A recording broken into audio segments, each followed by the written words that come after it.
Setelah menjalani pemeriksaan kesehatan di RS Polri, tersangka tudingan ijazah palsu Jokowi, Roy Suryo dan Dr. Tifa tidak kembali ke Mapolda Metro Jaya. Roy dan Tifa menjalani perawatan di Rumah Sakit Polri. Dr. Tifa yang awalnya berjalan kaki saat menjalani pemeriksaan kesehatan, kini duduk di kursi roda dan harus dibantu tim kesehatan untuk turun dari mobil tahanan.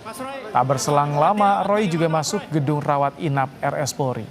Belum diketahui hasil tes kesehatan keduanya hingga harus menjalani perawatan di Rumah Sakit Polri.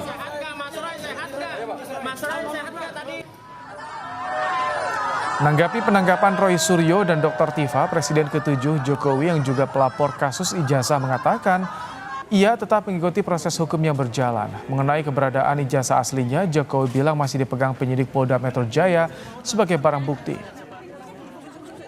Ya, kita ikuti proses hukum yang ada sampai nanti di sidang pengadilan, karena nanti pengadilanlah yang akan memutuskan. Hadir langsung di persidangan? Iya, hadir. Akan hadir. Nanti kan akan membawa ijazah aslinya ya ke persidangan? Iya, sesuai yang sudah saya sampaikan. Masih di Polda ya Pak itu ya, jasa? Iya, masih di Polda. Jumat pagi, polisi menangkap dua tersangka kasus fitnah ijazah Jokowi, Roy Suryo dan Dr. Tifa.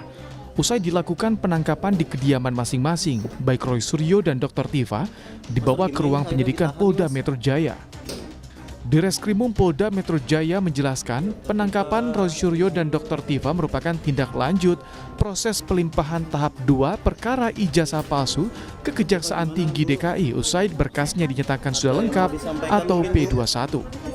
Polisi tegaskan sudah memeriksa 94 saksi, 26 ahli. Selain itu, seluruh barang bukti dokumen dan digital sudah diuji oleh lembaga yang tersertifikasi nasional dan internasional.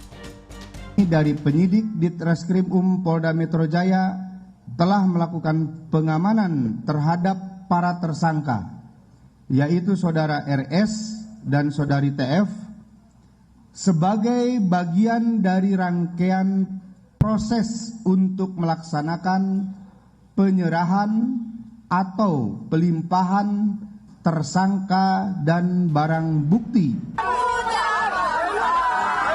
Sementara itu, kuasa hukum Roy Suryo, Hosinuddin, menyayangkan penangkapan kliennya. Menurut Hosinuddin, selama ini kliennya selalu kooperatif dan tidak ada mengarah pada menghalangi penyidikan. Apapun yang dianggap sebagai dasar untuk melakukan proses penangkapan, menurut kami tidak terpenuhi baik secara objektif maupun secara subjektif. Artinya tidak ada satupun alasan objektif yang bisa dijadikan pembenar bagi penyidik Polda Metro Jaya untuk melakukan upaya paksa, apalagi dilakukan tanpa didampingi oleh penasihat hukum. Penangkapan Roy Suryo dan Dr. Tifa akan menjadi babak baru drama kasus tudingan ijazah palsu Jokowi. Roy Suryo dan Dr. Tifa ditetapkan sebagai tersangka sejak pertengahan November 2025. Tim Liputan Kompas TV.